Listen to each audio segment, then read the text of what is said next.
Hello everyone! Welcome po sa aking YouTube channel. Ako po si Tita Ems. So, ngayong araw nga po ay sarado na naman ang tindahan. Gawa nga po ng may aatinan akong meeting. So, sa grupo kasi ito ng OFW. Ah, ang alis namin dito ay 8. So, mag-7 o'clock pa lang ng umaga. Maya-maya pupunta na ako dun sa meeting place namin. Konti lang kami kasi ang bawat isa sa amin ay may mga nakatokang pupuntahan. So, ayan nga po guys, kung bago ka pa lang sa aking YouTube channel, papindot naman ang subscribe button dyan. Ayan. Paki-like and share na rin po ang video na ito. Salamat po ng marami.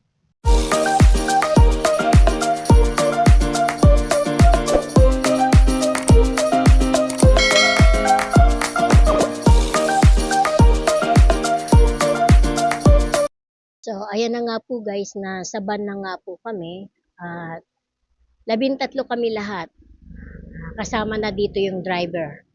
So, ayan, on the way na po kami sa Parañaque, kung saan gaganapin yung meeting de avance ng OWA.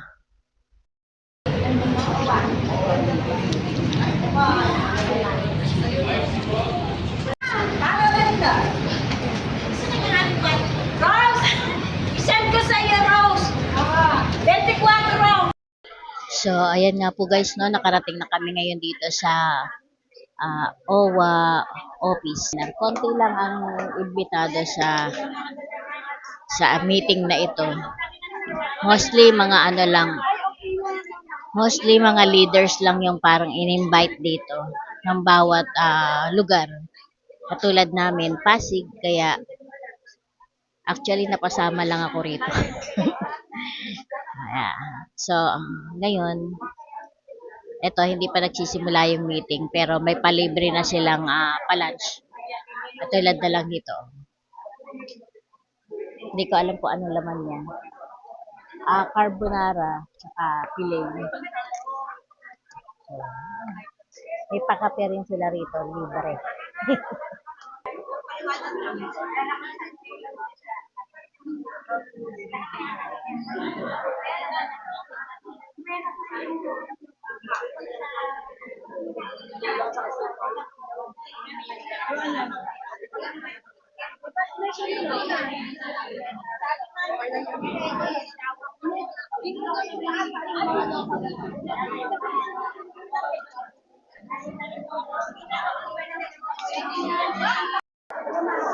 Buti nakita kong hawak mo yan. Kaya binitbit ko. Oo nga. Pero hindi ko nakita ang hawak mo, hindi ko binitbit. Mamaya hindi atin. Naiwan mo ka. Sabi ko naiwan. Kaya kailangan ko ng bag talaga. This time, I need ko i-voice over na lang yung mga sinasabi ko diyan. Kasi po ay may na-captured na sounds habang ako po ay nagsasalita nga po diyan. So, ayun nga po guys, no? Dito kami ngayon sa OWA Seafarers Welfare Center. Dito nga po yan sa may Parañaque. Sa event na ito ay tatalakayin yung mga programa ng OWA para sa mga retired OFW at sa mga pamilya ng OFW. So ayun nga po guys, no. Yan ang aabangan natin sa programa ng OWA and headed by OWA Administrator na si Attorney Patricia Ibon Kaunan. So hindi pa makapag-start dahil marami pa nga dumarating. May mga galing ng Maynila, may mga galing ng Nabotas. So yun nga, marami pang dumarating na invited sa event na ito.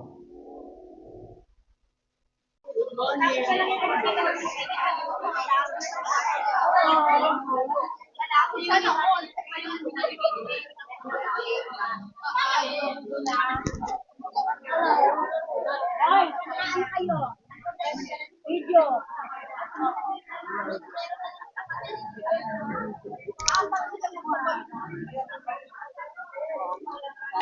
Lahat ng kasama ko ay mga officer. Ako lang ang hindi. Sinama lang nila ako dito. Sinabit lang. Andun sila sa kabilang lamesa. Mga busy. Ako palibasa, sampid lang. Pakain-kain lang. Kaya ayan. Hayaan muna natin yung mga officer magtrabaho. Trabaho muna sila. Ako witness lang ako sa pagtatrabaho nila. Ayan. Lahat yan sila officer. From president to board member. So, ayan. Eto. Ayan. So, ayan po ang presidente ng aming organisasyon. So, yun naman ang vice president. So, ito naman katabi ko ay treasurer. So, ayan. Lahat sila may kanya-kanyang toka. Ayan, medyo busy uh, si treasurer. So, ayan nga po, nagpa-open prayer na po at maya-maya lang ay mag-uumpisa na ang programa.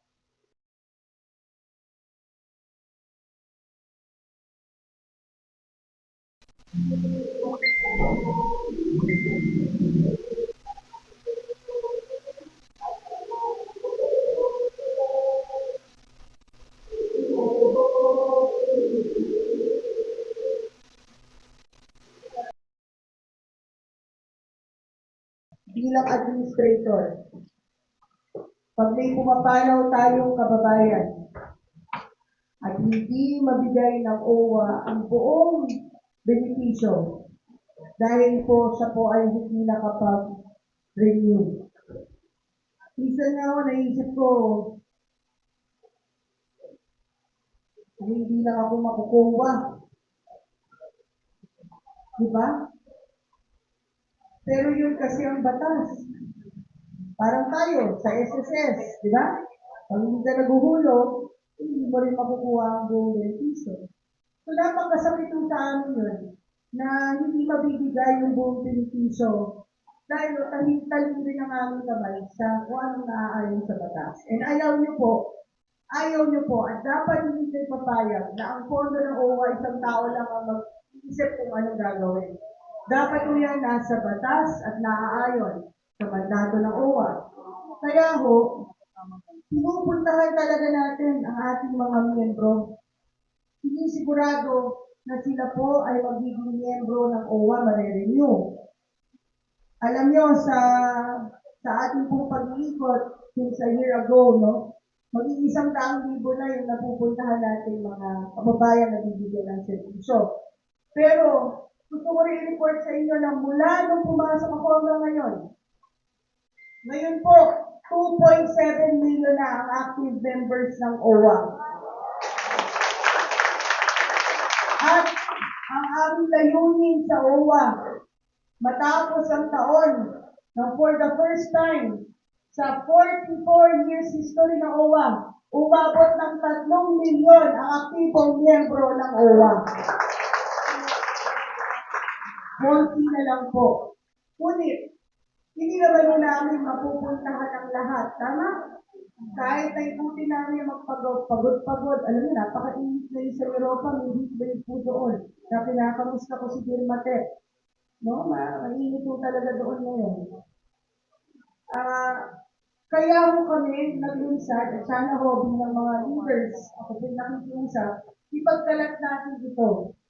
Ang pag-review po ng OWA membership, pinadalhin na natin ngayon. Ngayon po, pupunta na lang sa membership.owa.gov.ph. Ulitin ko po, membership.owa.gov.ph. Ipapasa na lang po dyan ang valid passport kasi pakita nyo naman na valid yung passport niya. Yung proof of employment. Dati ho, kailangan verified contract. Ngayon ho, kahit payslip, natanggap namin basta proof na kayo po'y nagtatrabaho abroad. Okay? Yan po ay sinusumite. Pindutin. Makakatanggap din sa email. Di ba po? Alam niyo kung paano mo babayaran? GCash na lang po ang bayad ngayon at nagpa-partner na rin kami sa BDO, sa Land Bank para bayaran na lang online at yun na po, okay na. Gusto niyo po ba yun? Pinadali, pinabilis. Ngayon naman po, pupunta tayo sa mandato ng OWA. Hindi pa po nagbabago ang bayad ng OWA. Ang kailangan sabihin niya. Lahat po umakyat na. Ang OWA po, $25 pa rin every 2 years.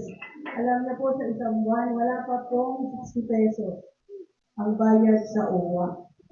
Mas mahal pa ang 1:10. Alam niyo, hindi ko alam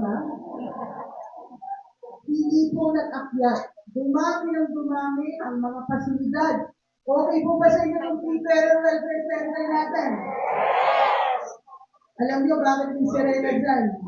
Masabi ko lang Yung po aming dating seafarers unang punta ko po doon napansin ko. Puro lalaking seafarers ang nandoon. Sabi ko, paano naman yung mga babaeng seafarers? Paano naman dadalhin yung mga misis? So gusto natin maging inclusive, madala yung mga anak pag nagpo-process sila at may magandang lugar. Di ba? Ngayon po, babalik lang po ako dito sa $25 na hindi pa nagbabago. Simula 1992. Hindi pa po ako pinapanganak noon. Baka hindi pa nila inisip buuin ako noon. O kaya hindi pa ako nabubuo. No? Pero ganun mo ka-committed ang OWA na hindi na kinakailangan iyak-iyak pa yung membership para ibigay ang programa sa ating mga OFW. Ngayon po, bilang administrator, nire-review po natin yung mga polisiya ng OWA. Alam po yan ang mga taga-OWA. Ginagawa yata rin sila nagpapahinga. Pero ang isa pong ilalabas na panibagong MOI, importante po yung malaman ito, ay we are improving and revising the MOI on membership that was signed before the OWA Charter. Meron kaming MOI ng membership pre-2017. 2017, ang OWA Charter. Okay? So ngayon, kailangan namin i-update ito. Anong pinaka-importante dito? Tatanggapin ng OWA na membership dahil naayon sa definition ng OFW at tumatanggap naman ng OWA ng voluntary membership.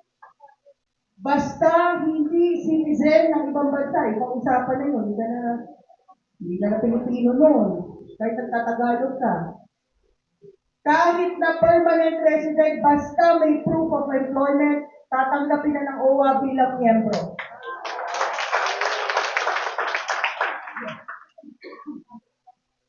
Yan ay naaayon sa ating charter ng OWA, kung saan sinasabi na hindi lang namin pwedeng gawing miyembro ay ang hindi citizen na ng Pilipinas. Siyempre po, hindi na kayo pero nangyayari po kasi sa ating ibang mga kababayan, ang tagal-tagal po OFW, tama?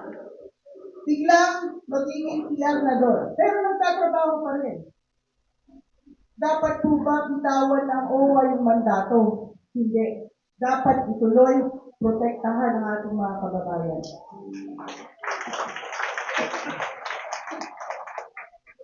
Ngayong taon po ng 2026, mula Enero hanggang Mayo, kinatapusan ng Mayo, ang OWA po ay nagbigay na ng serbisyo at tulong. Lahat po ng opisina namin sa mga rehiyon, lahat ng opisina natin abroad, lahat ng pasilidad ng OWA, Terminals 3, 1, viral pa yung Terminal 3 na sabi natin.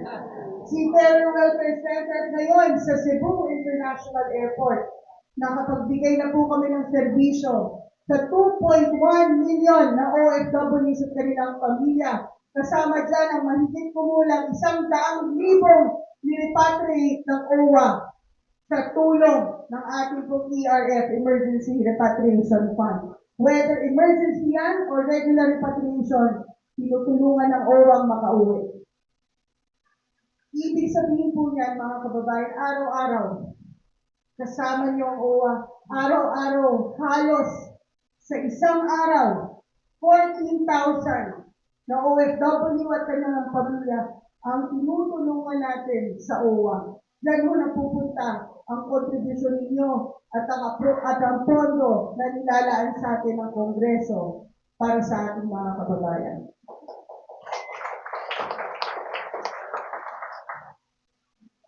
Sa OFW Lounge na sabi nyo nga viral ngayon, nakangiti kayo ha. Sa totoo lang ho, isang taon lang gano'n ang polisiya doon. Kasi pinapayagan naman natin ang mga tao kahit na mas maaga sila dumating, basta ho may espasyo. Ang polisiya po natin is as much as possible. Mag-open po ng pasilidad. Alam niyo po, kung gano'n rin yung nagre-reklamo din sa akin, nang hindi na siya nakakapasok dahil puno na po ang lounge. Ngayon po, bigyan ko kayo pero nakikinig din kami. Kaya nga ito, sa totoo lang, ito, resulta ng pakikinig natin sa mga kababayan. So, although ang kapasidad ng ating lounges, Terminal 1 ay 100, Terminal 1 ay 140, 140 lang po. Terminal 3 ay 216. Ang isa pong aeroplano papuntang Saudi, 340 po ang laman niya. Ang lounge po natin, 216 lang ang laman. Sa Cebu po, 80. Ngunit, dahil nakikita natin at bilang alagang OWA, nasa dibdib natin yung alagang OWA, ay makikipag-usap ako dito sa NCR, sa lounge operation, kung paano tayo makaka-assist sa ating mga kababayan na napakaaga dumating. May iba po dumarating 2 araw bago yung flight. Pero kailangan pa rin niya ng tulong. Ganyan sa OWA. Gusto namin maganda yung pasilidad, pero mas gusto namin tumulong sa inyo. Hindi man kayo makapasok, pero baka mabigyan namin kayo ng pagkain, maturo namin kayo kung saan pwede mag-antay bago po kayo makapasok. As much as gusto natin papasukin lahat. So, we have drafted, and I will talk to NCR and our other regions, an early assistance policy with regards to our dear OFWs, especially those coming from the provinces.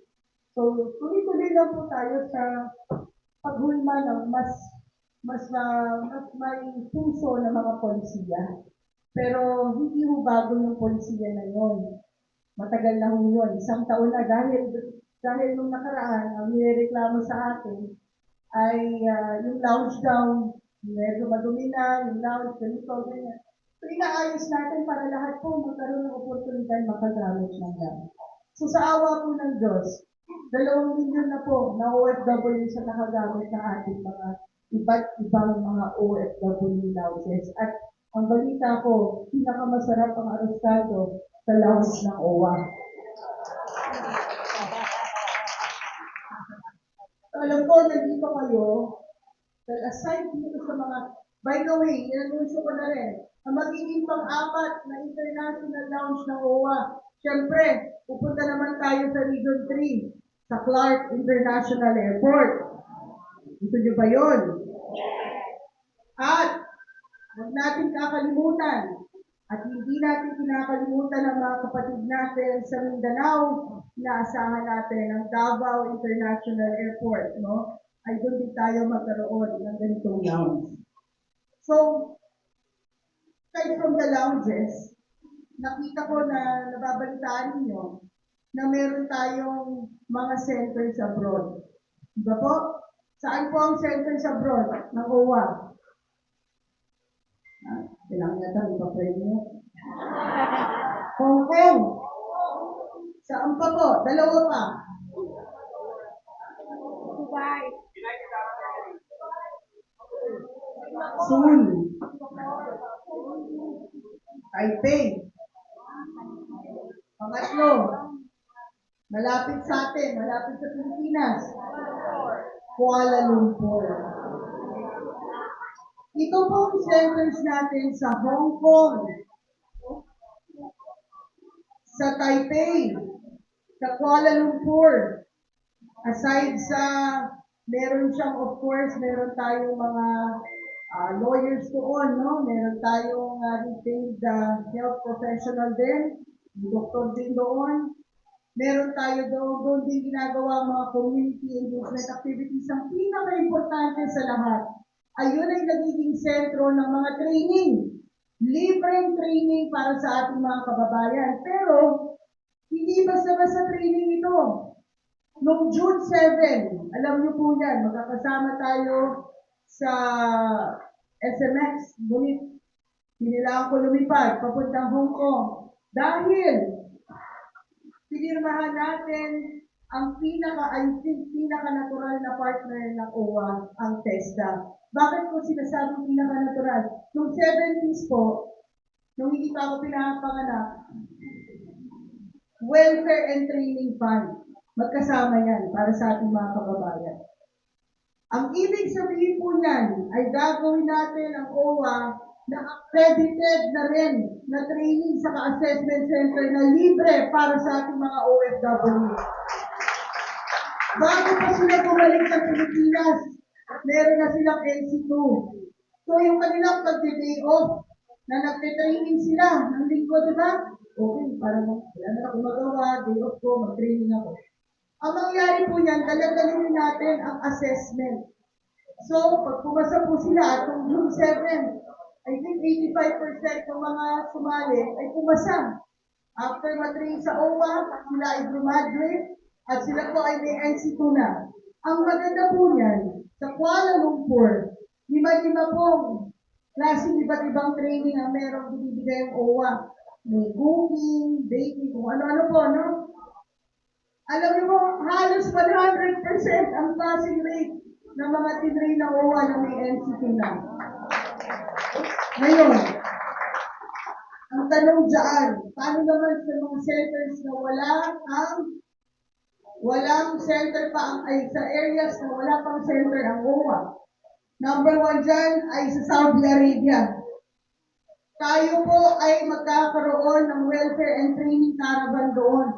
Doon na natin i-assess sila. Dahil malaki ho ang demand ng assessment sa Saudi Arabia, sa Kuwait, sa United Arab Emirates. Dadalhin natin po ito doon sa gitnang silangan para sa ating mga kababayan. No? So imagine po ito, isa sa nilalakad natin sa Hong Kong. No? Doon po sila magte-training. Meron po tayong ipapartner na caregiving institution, school. Habang naka-day off yung ating mga kababayan, nagki-caregiving training sila. Tama? Pagkatapos po, mag-a-assess din ang TESDA at ang OWA doon pa rin sa Hong Kong. Hindi uuwi yung kababayan natin. Lahat ito nangyayari habang nandoon siya. Pagbalik niya ng Pilipinas, hindi lang sa domestic worker, siya ay NC2 caregiver. At dito naman sa Pilipinas, para sa mga umuwi natin mga kababayan, gusto kong ipakilala sa inyo ang Alagang OWA Step Up Program. Nagsimula po dito sa Seafarer Welfare Center para sa ating mga marino, ilibre po natin yung basic training for personal safety and social responsibility. So with our partnership with the National Maritime Polytechnic, itong center na ito ay magiging lugar ng training and upskilling na libre para sa ating mga seafarers. At kasama rin dyan, pupunta rin ang TESDA dito para magbigay ng training sa mga pamilya ng ating mga seafarers, mga asawa, mga anak, dito po sa mismong center nilang magandang center nila. Yan po ang Alagang OWA Step Up Program para sa mga marino. Yung meron din po tayong Alagang OWA Step Up Program na ETIAP. Ito po yung marami nagtatanong nito at gusto ko pong i-report sa inyo.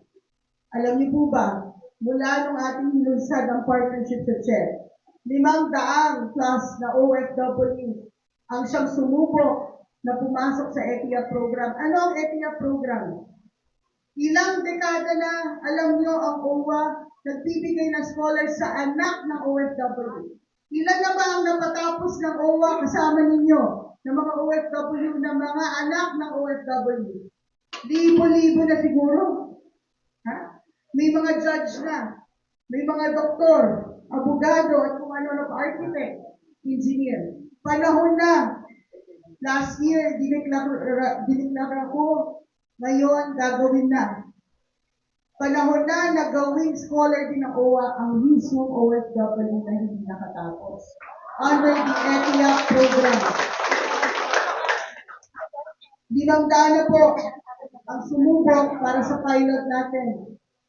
At alam nyo, nakituwa ko, doon sa 500 yon, 150 plus ang meron ng admission or nakatanggap na ng match sa eskwelahan na gusto nilang pasukan.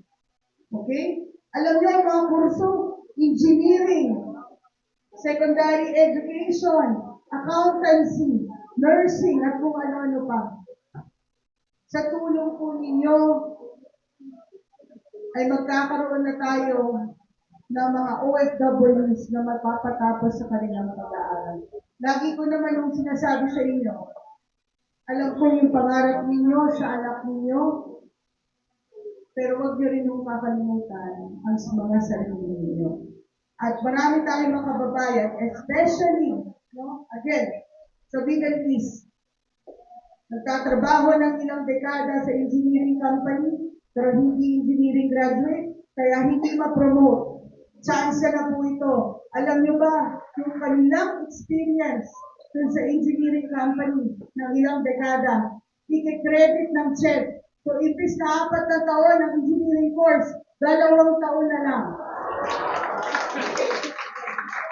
At sa 2 taon na yun, sa kapartner na university ko, nandun pa siya kumari sa Alcoba. Nandun pa siya sa Damam. Pag nakapasok siya sa eskwelahan na kanyang inaplayan, okay, ito lang weekend, nausap ako ng Lasal, CSD, gusto makipag-usap sa OWA. Tungkol rin dito. Alam niyo ba, ang online ETIA program, matatapos ang pag-aaral, hindi ka mababalik ng Pilipinas, tuloy ka lang sa pagtatrabaho mo. At doon ka magtatapos ang pag-aaral mo through the CHED program natin. Ngayon, saan pupulasok ang OWA? Sa yearly scholarship para sa mga OFWs, doon tayo tutulong sa ating mga kababayan.